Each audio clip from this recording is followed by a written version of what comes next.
오늘은 어떤 책인가요, 목사님? 네, 오늘 소개해드릴 책은 김유복 목사님이 쓰시고 조이북스에서 출간된 광야를 걷고 있는 그대에게라는 책입니다. 김유복 목사님은 오랜 세월 동안 청년들을 섬기는 사역을 하신 분이십니다. 한국기독학생회 IVF 영남대 지부를 섬기셨고요. 남대구 지방 대표 간사를 역임하셨습니다.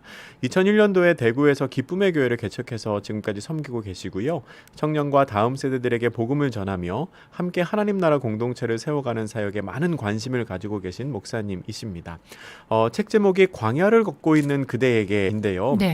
성경에는 광야에서 살았던 혹은 광야에서 훈련을 받았던 사람들이 종종 나옵니다. 광야 하면은 네. 성경에 많이 등장하죠. 아브라함도 광야를 떠도는 유복민 족장이었고 이스라엘 민족이 광야에서 40년 동안 또 유리를 했고요. 모세도 미디안 광야에 40년 있었고 세례 요한은 광야에 외치는 자의 소리로 예수님을 예배했던 사람이죠.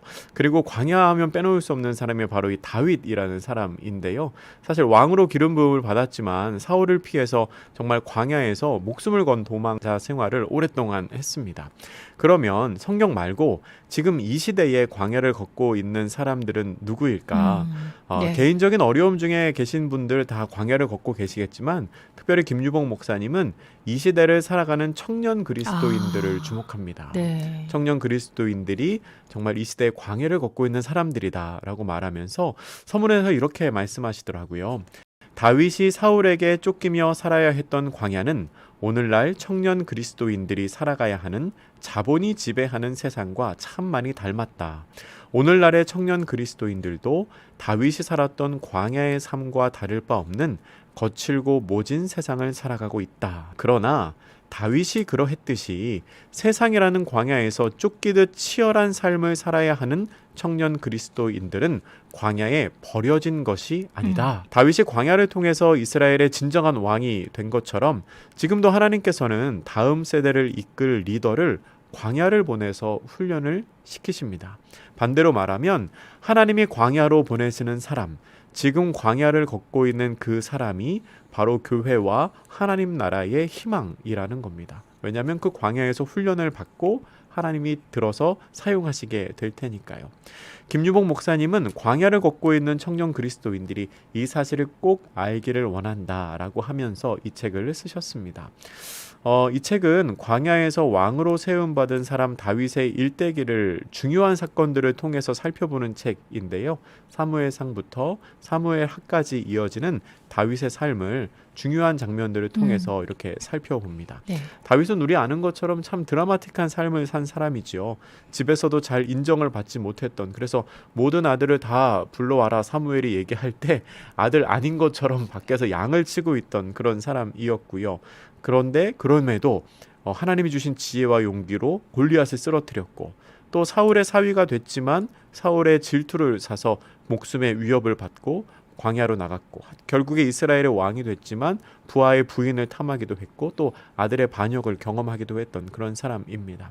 그런 다윗 삶의 중요한 사건들을 아주 깊이 있는 묵상으로 풀어내는데요. 총 9가지의 장면들을 통해서 일과 소명에 관해서 그리고 진리에 관해서 우정과 경청에 관해서 또 긍휼에 관해서 여러 가지 주제로 다윗의 삶을 살펴보고 있습니다.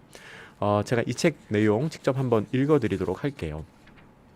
세상은 세상의 방법으로 스스로를 바라보도록 강요합니다. 세상의 논리로 세상을 바라보도록 하죠. 하지만 다윗은 세상이 아닌 하나님 안에서 자기 자신을 바라보는 사람이었습니다. 세상의 시선에 굴복하지 않는 다윗에 대해서 이 책에서 이렇게 설명하고 있습니다. 세상은 예나 지금이나 우리가 하는 일과 소유로 우리를 존재하려고 한다.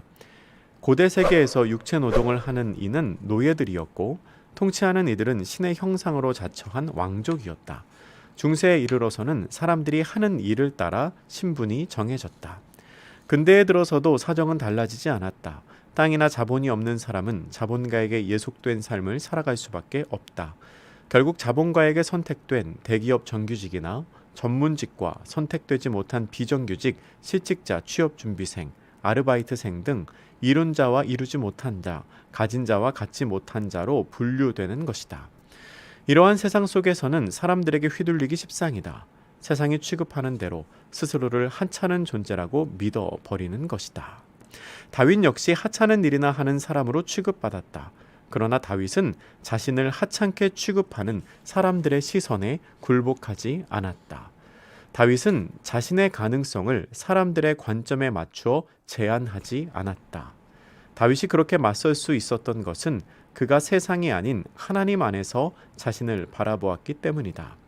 세상은 그를 하찮은 양치기로 규정했지만 광야에서도 하나님 안에 살기를 원한 다윗은 그 하나님 안에서 자신을 발견한다. 다윗은 하나님 안에서 하나님이 주신 모든 가능성을 실현할 수 있는 삶을 살아내었다라고 설명을 합니다. 이 세상의 사람들은 세상의 관점으로 자신을 바라보라고 말하며 자신의 현실이 지금 그 세상의 기준에 미치지 못하면 마치 실패한 사람처럼 맞아요. 이렇게 바라보라고 하는데 다윗은 그렇지 않았다는 겁니다. 다윗과 대비되는 사울의 삶의 목표와 행동을 저자는 불안이라고 설명을 해요. 불안. 네. 불안. 그 불안감에서 사울의 잘못된 거짓된 행동이 계속 나왔다고 하는데요. 그 내용을 제가 조금 읽어드리겠습니다. 사울은 불안을 해소하기 위해 다윗을 찾아 없애려고 한다. 그는 자신을 두렵게 하는 것들을 전부 제거하려고 한다. 하나님이 주신 꿈, 하나님이 통치하시는 정의의 나라를 세우는 왕이 되겠다는 꿈은 오래전에 내어 버렸다. 그는 이제 불안과 두려움 때문에 산다. 불안과 두려움은 그가 살아가는 동기가 된다. 많은 그리스도인 역시 하나님이 주신 소명과 비전을 위한 삶을 살지 못한다. 불안을 제거하기 위해 사는 사람들이 많다.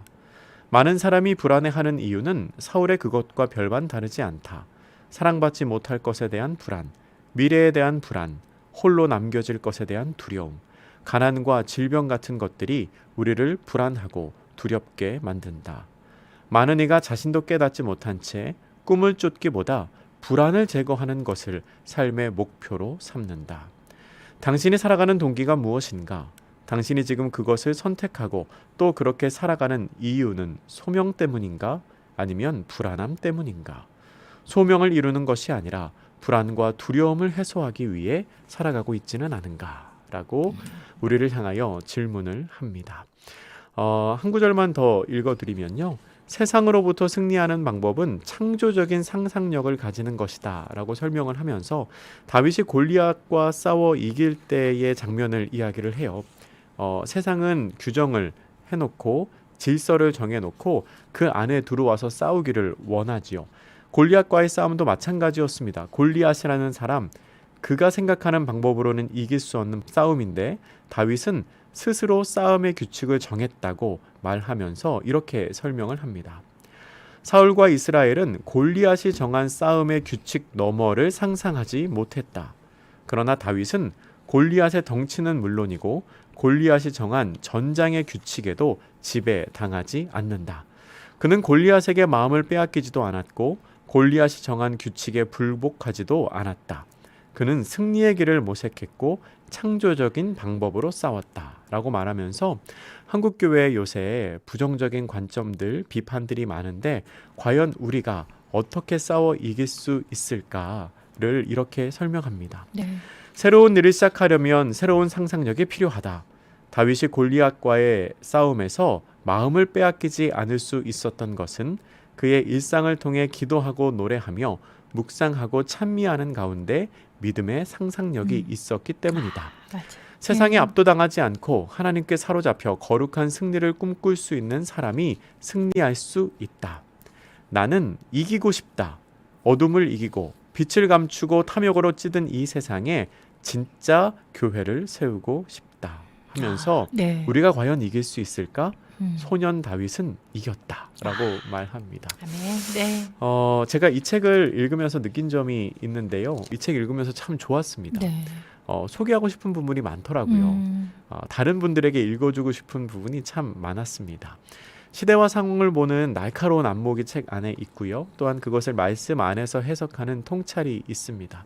깊이 있는 말씀 어. 묵상이 담긴 책이다라는 네. 생각이 들었고요. 음. 또 이 책 읽으면서 마음이 뜨거워지면서 한편으로는 마음이 참 시원해지는 책이었습니다. 네. 시원해졌다는 거는 제가 네. 고민했던 것에 대한 답을 많이 얻을 수 있는 음. 책이어서 그랬고요. 또 읽는 사람으로 하여금 가슴 뛰게 만드는 표현이 많이 있는 예. 그런 책입니다.